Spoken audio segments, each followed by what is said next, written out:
आइए नाजरीन, हम सबसे पहले इस वीडियो को देख लेते हैं, फिर हम तबसरा करते हर हैं। मुसलमान जाने के लिए तड़प रखता है। इस जगह की अहमियत को लफ्जों में बयान करना इंतहाई मुश्किल है। जी हाँ, आज हम जियारत करने जा रहे हैं मक्का शहर में होने वाले हज की। हज का इवेंट दुनिया का सबसे बड़ा इवेंट है जो कई सालों से जारी है। जो भी हज करके आता है वो जिंदगी भर इन 5 दिनों को कभी नहीं भूल सकता। मेरी दुआ है हर मुसलमान को अल्लाह हज पर जरूर बुलाए, आमीन। आज की वीडियो से वो भी हज को देख सकेंगे जिन्होंने अभी तक हज अदा नहीं किया, और हज कैसे अदा किया जाता है, सऊदी गवर्नमेंट ने क्या इंतजाम किए हैं, पाकिस्तानी, इंडियन, सरकारी या प्राइवेट कैसे हज अदा करते हैं और इनमें क्या फ़र्क है। लीबिया के शख्स की अल्लाह ने कैसे गैबी मदद की जो हैरान कुन थी। उम्मीद है आज की वीडियो के बाद आपके दिल में अल्लाह के घर जाने की तलब में मजीद इजाफा होगा। चले अब निकलते हैं मक्का शरीफ में हज के खूबसूरत सफ़र पर। मक्का शहर जो मुसलमानों के लिए दुनिया की सबसे मुक़द्दस सरजमीन है, क्योंकि मक्का शरीफ में बैतुल्लाह मतलब अल्लाह का घर है, जहां हर साल लाखों मुसलमान हज और उम्रा की अदायगी के लिए आते हैं। मक्का वो जगह है जहां इस्लाम के 5 बुनियादी अरकान में से एक रुकन हज अदा किया जाता है, जो हर मुसलमान इस रुकन को अदा करने की तरफ अपने दिल में रखता है। लेकिन अल्लाह ताला ने सिर्फ उस शख्स पर हज फर्ज किया है जो इसकी इस्ताअत रखता हो। सूरह इमरान आयत नंबर 97। और लोगों पर अल्लाह का हक है कि जो इसके घर तक जाने की इस्ताअत रखता हो वो हज करे, क्योंकि जो शख्स हज करे और गुनाहों से बचे वो गोया नुज़ायदा बच्चे की तरह पाक हो जाता है। दोस्तों, मक्का शहर का रकबा 1200 मुरब्बा किलोमीटर है और इसी शहर में वो तमाम मकामात मौजूद हैं जहां हज अदा किया जाता है। दोस्तों, क्या आप जानते हैं अगर आप सच्चे दिल से हज पर जाने की नीयत कर लें तो दुनिया की कोई ताकत भी नहीं आपको रोक सकती, यहाँ तक कि अल्लाह ताला गैब से मदद फरमाता है। जी हाँ, ऐसा ही वाकया लीबिया के एक शख्स आमर अल मंसूर कज़ाफी के साथ पेश आया है। जब वो लीबिया के सबा इंटरनेशनल एयरपोर्ट पर पहुंचे तो सिक्योरिटी चेक काउंटर ने इसे जहाज पर जाने से रोक दिया और वजह बताई गई कि नाम के आखिर में कज़ाफी आता है। जहाज उसे छोड़कर चला गया। एयरपोर्ट स्टाफ ने इन्हें कहा आप अब यहाँ से चले जाएं, लेकिन इस शख्स का अल्लाह पर यकीन था। इसने कहा मैं इस एयरपोर्ट से सिर्फ हज के लिए ही निकलूंगा, घर नहीं जाऊंगा। कुछ देर बाद जहाज को तकनीकी खराबी की वजह से वापस एयरपोर्ट पर उतार लिया गया। एयरलाइन स्टाफ ने पायलट से कहा कि आमर नाम के पैसेंजर को भी साथ ले जाएं, लेकिन पायलट ने इनकार कर दिया और दोबारा जहाज हवा में उड़ा दिया। लेकिन अल्लाह को कुछ और ही मंजूर था। जहाज दोबारा तकनीकी खराबी की वजह से एयरपोर्ट पर उतार लिया गया, जिसके बाद पायलट ने कहा कि मैं आमर को लिए बगैर नहीं जाऊंगा। इसके बाद आमर का पुरतबाक जहाज में इस्तकबाल किया गया और आमर हज पर चला गया। इसने कहा था मुझे इस बात पर यकीन था कि अल्लाह ने मुझे बुलाया है तो कोई नहीं रोक सकता। दोस्तों, 2025 में भी 40 लाख के करीब हुजाज इकराम हज अदा करेंगे। हज सिर्फ इबादत नहीं है बल्कि मुसलमानों को इत्तेहाद, सब्र और अल्लाह की रजा का सबक देता है। ये दुनिया भर के मुसलमानों के लिए रूहानी सफर है जिसमें गुनाहों की माफी और नेकियों की बड़ी फजीलत है। चले अब यहाँ से आपको लेकर चलते हैं मक्का की तरफ, जहाँ हज की रौनकें इन दिनों में अरूज पर होती हैं। एयरपोर्ट से ही हुजाज इकराम एहराम बांध लेते हैं। ज्यादातर फ्लाइट जद्दा एयरपोर्ट पर जाती हैं, जो तकरीबन 5 घंटे 30 मिनट में आपको पहुंचा देती है। जद्दा से मक्का का बस का सफर 1 घंटे का है। ये सफर जिंदगी का यादगार सफर होता है कि आप अल्लाह के हुजूर पेश होने वाले हैं। मक्का के इब्राहिम खलील रोड पर आमतौर पर बस आपको उतारेगी, जहां सबसे ज्यादा आपको रौनक देखने को मिलेगी। इस रोड पर बड़ी तादाद में खानों के रेस्टोरेंट और छोटी दुकानें मौजूद हैं। दोस्तों, मक्का की फ़ज़ा ही ऐसी है कि यहाँ आने वाला हर शख्स एक अजीब सुकून और रूहानी तस्कीन महसूस करता है। ये शहर अमन और अल्लाह की इबादत का मरकज़ है। यहाँ हर तरफ आपको लब्बैक अल्लाहुम्मा लब्बैक की सदाएं गूंजती हुई सुनाई देंगी कि ए अल्लाह मैं हाजिर हूँ। इस जगह आने के बाद इंसान के जितने मर्जी गुनाह हों अल्लाह की कुदरत के सामने रेत के ज़र्रे के बराबर लगते हैं। आज का मक्का एक जदीद शहर बन चुका है। हर तरह की सहूलियात मौजूद हैं। बुलंदो बाला इमारतें हर तरफ आपको नजर आएंगी। पाकिस्तान से आने वाले हुज्जाज इकराम पहले उम्रा अदा करते हैं। उम्रा ज़ायरीन के लिए इब्राहिम खलील रोड पर चलते हुए हरम के 79 नंबर गेट किंग फहद पर जाना पड़ता है, जहां से उम्रा ज़ायरीन दाखिल हो सकते हैं। इसके अलावा किंग अब्दुल अजीज गेट नंबर 1 से भी आप जा सकते हैं, जो क्लॉक टावर के बिल्कुल सामने वाक़या है। 79 नंबर गेट से चलते हुए आप सीढ़ियों से नीचे मताफ की ज़मीन पर पहुंच जाएंगे। जिस ज़मीन पर खाना काबा मौजूद है इसे मताफ कहा जाता है। और जब पहली नजर बैतुल्ला शरीफ पर पड़ती है तो इंसान की आंखों से बेसाख्ता आंसू जारी हो जाते हैं और कुछ वक्त तक यकीन नहीं आता कि हम कहां खड़े हैं। ये जज्बात सिर्फ आप जाकर ही महसूस कर सकते हैं। मेरी दुआ है अल्लाह ताला मेरे मुस्लिम यूट्यूब फैमिली को अल्लाह के घर की सादत नसीब फरमाए, आमीन। उम्रा अदा करने के बाद तमाम हाजियों को अपने होटलों में रखा जाता है।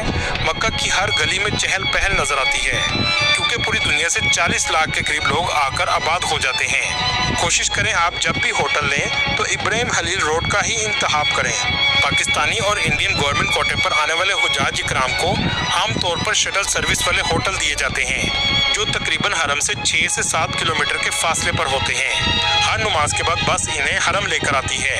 हज को 3 तरीकों से किया जा सकता है, जिसमें हज अफराद मतलब जिसमें आप पाकिस्तान से सीधा हज का एहराम बांधकर जाते हैं और हज अदा करते हैं। ये आमतौर पर उन अफराद के लिए होता है जिनकी फ्लाइट 7 जिलहज की होती है।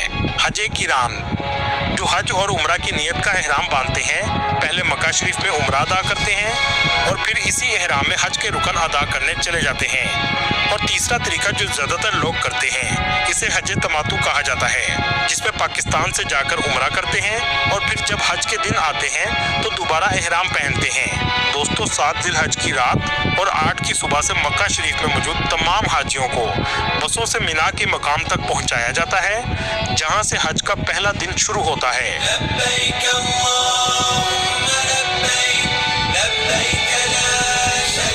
हुजाज इकराम एहराम बांधकर लब्बैक अल्लाहुम्मा लब्बैक की सदाएं बुलंद करते हुए मिना की तरफ बढ़ते हैं। इस्लाम के 5वें रुकन को अदा करने का जज्बा इन हुजाज इकराम के दिल में होता है, बेशक गर्मी 40 डिग्री हो या 50 डिग्री हो। मिना मक्का की मुकद्दस वादी है जिसे सिटी ऑफ टेंट्स भी कहा जाता है। ये हरम शरीफ से 10 किलोमीटर के फासले पर है। अगर आप इसे ऊपर से देखेंगे तो पूरा शहर आपको टेंट से बना हुआ नजर आएगा। सरकारी कोटा पर आने वाले हुजाज इकराम को बड़े साइज के खेमे दिए जाते हैं जिनमें 70 से 100 अफराद तक क़याम पजीर होते हैं। 8 जिलहज का पूरा दिन मिना में गुजारा जाता है। सऊदी गवर्नमेंट बड़े पैमाने पर खाने का इंतजाम करती है। खाना वाफर मिकदार में मौजूद होता है। लोग जितना भी खाना खाएं कभी खत्म नहीं होता और ये अल्लाह की खास बरकत होती है। प्राइवेट और गवर्नमेंट हज का फर्क मिना के कैंप्स में भी होता है। मिना में आमतौर पर टेंट्स को ममालिक के हिसाब से रखा जाता है। पाकिस्तानियों के टेंट अलग, इंडियन के अलग, टर्किश के अलग और इसी तरह दूसरे ममालिक के अलग अलग रखे जाते हैं। चले सबसे पहले दिखाते हैं सऊदीया में रहने वाले को मिना का कैसा टेंट दिया जाता है, जिसमें छोटे छोटे बेड लगाए गए हैं और एसी कैबिन होता है। टेंट के बाहर मुख्तलिफ खाने लगाए जाते हैं। इन तमाम टेंट्स के दरमियान गलियां बनाई जाती हैं और इन्हें नंबर भी दिया जाता है ताकि आप आसानी से अपने टेंट तक पहुंच सकें। छोटी सी मस्जिद भी बनाई जाती है जहां हुजाज नमाज अदा करते हैं। इन टेंट्स को मकतब का नाम दिया जाता है। आपका मकतब जितना जबरात के करीब होता है उतना ही महंगा होता है। इसकी क्या वजह है आगे आपको वीडियो में बताऊंगा। 5 स्टार पैकेज में आने वाले हुजाज के मिना के टेंट्स भी बहुत लग्जरी होते हैं।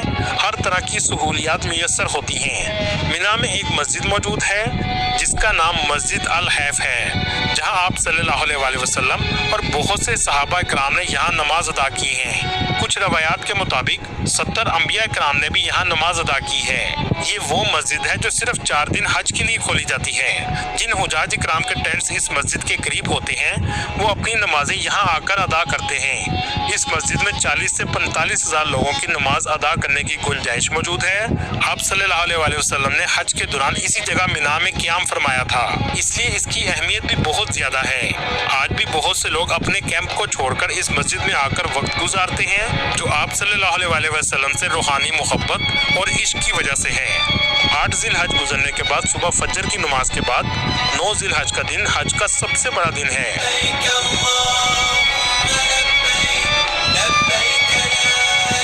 जिसे यौम अरफात कहा जाता है। मिना से अरफात का फासला 14 किलोमीटर के करीब है। कुछ लोग पैदल और कुछ लोग बसों पर जाते हैं। रश इतना ज्यादा होता है कि बस भी बहुत सुस्त रफ्तार से चलती हैं। सऊदी गवर्नमेंट हेलीकॉप्टर से निगरानी करती है। जगह जगह मेडिकल कैंप लगाए जाते हैं। पानी का वाफर इंतजाम किया जाता है।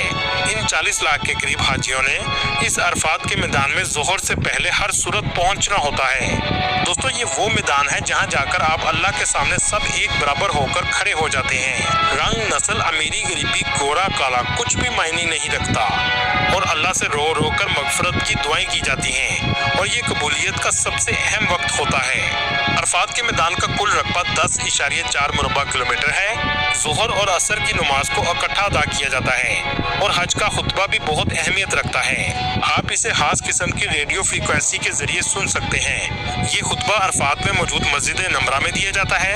क्या आप जानते हैं इस मस्जिद नमरा का कुछ हिस्सा अरफात की हद से बाहर है। अगर आप इस हिस्से में क़याम करेंगे तो आपका हज का रुकन अदा नहीं होगा। हाजियों को गर्मी से बचाने के लिए भी अरफात में पानी के शावर लगाए गए हैं। अरफात के मैदान में आपको एक पहाड़ी नजर आएगी जिसे जबले रहमत कहा जाता है। इस पहाड़ी की भी बहुत अहमियत है क्योंकि आप सल्लल्लाहु अलैहि वसल्लम ने हुज्जतुल विदा का खुतबा यहाँ फरमाया था। आपको अक्सर टीवी पर इस पहाड़ी पर लोग बैठे हुए नजर आएंगे। ये भी आप सल्लल्लाहु अलैहि वसल्लम से इश्क का जज्बा है। सख्त गर्मी में भी हाजियों का हौसला पस्त नहीं होता और ये ताकत रूहानी तौर पर अल्लाह अता करते हैं। मगरिब तक अरफात में रुकना लाजिम होता है, लेकिन जैसे ही मगरिब का वक्त शुरू होता है इस मैदान को मुकम्मल तौर पर खाली करना शुरू कर दिया जाता है और फिर अरफात से वापस मुजल्फा की पहाड़ी की तरफ रात गुजारने के लिए जाते हैं जो खुले आसमान में गुजारने का हुक्म है। मुजल्फा अरफात और मिना के दरमियान वाक़या है। अल्लाह की खुशनुदगी हासिल करने के लिए ये रात पत्थरों पर गुजारी जाती है। मुजल्फा का रकबा 3.5 मुरबा किलोमीटर है। ये अरफात से मिना जाने वाले रास्ते में वाक़या है। आप सल्लल्लाहु अलैहि वसल्लम ने भी ऐसे ही यहाँ रात का क़याम किया था। इस जगह छोटी कंकरियाँ मौजूद होती हैं जो आप कम से कम 49 कंकरियाँ बोतल में डाल कर लाते हैं। इशा और मगरिब की नमाज जमा करके अदा की जाती है और सुबह फजर की नमाज के बाद दोबारा मिना की तरफ सफ़र शुरू हो जाता है जिसे 10 ज़िलहज का दिन कहा जाता है। अभी तक हुजाज इकराम एहराम में होते हैं। मिना के करीबी जमरात हैं जिसे आम जुबान में शैतान कहा जाता है। 5 स्टार पैकेज लेने वालों के टेंट्स इसी वजह से जमरात के करीब होते हैं ताकि वो आसानी से कंकरियाँ मारने का अमल मुकम्मल कर सकें। इस जगह 3 जमरात मौजूद हैं जिन्हें जमरा औला छोटा शैतान, जमरा वस्ता दरमियाना शैतान, जमरा उकबा बड़ा शैतान कहा जाता है। 10 ज़िलहज को सिर्फ जमरा उकबा मतलब बड़े शैतान को 7 कंकरियाँ मारी जाती हैं और कुर्बानी का इंतज़ार करते हैं। जो भी कुर्बानी का वक्त होता है उसके बाद एहराम की पाबंदी ख़त्म हो जाती है और रात दोबारा मिना में ही गुजारी जाती है। 11 ज़िलहज को दोबारा हुजाज इकराम जमरात पर आते हैं, लेकिन इस बार तीनों शैतान को 7 कंकरियाँ मारी जाती हैं और यही अमल अगले दिन भी जारी रहता है। लेकिन दोस्तों इन 3 दिनों के दरमियान सबसे मुश्किल अमल तवाफ़े ज़ियारा का होता है जिसमें मिना से 10 किलोमीटर दूर खाना काबा जाना होता है। 7 तवाफ़ के चक्कर और 7 सफ़ा मरवा के चक्कर लगाने के बाद दोबारा रात हरम में गुजारे बगैर मिना में आना होता है। कुछ प्राइवेट ट्रैवल एजेंट्स इसके लिए गाड़ी की सहूलत देते हैं, लेकिन ज़्यादातर लोगों को सुरंगों से गुजरते हुए पैदल जाना होता है। जिसके बाद 12 ज़िलहज की शाम को आप वापस होटल में आ जाते हैं और सब एक दूसरे को मुबारक देते हैं। इस खुशी को लफ्ज़ों में बयान करना इंतहाई मुश्किल होता है और इंसान खुद को ऐसा महसूस करता है जैसे आज ही दुनिया में आया हो। दोस्तों यहाँ आपको एक अहम बात बताता चलूँ कि हज को जवानी में ही करना चाहिए अगर आप इस्ताअत रखते हैं ताकि तमाम रुकन बेहतर तरीके से अदा हो सकें। इस हज के दौरान मांगी हुई दुआएं अल्लाह हमेशा कबूल करता है। तो यहाँ हमने क्या देखा हज किस तरह से होता है और इनका जो मशवरा कि हज जवानी में ही करना चाहिए बहुत अच्छा मशवरा है। तो हमें जो है इसको जवानी में ही करना चाहिए। अल्लाह ताला हमारे हज को कबूल फरमाए और जो हाजी जो इस हज को गए उन सबके हज को भी अल्लाह ताला कबूल फरमाए। आमीन।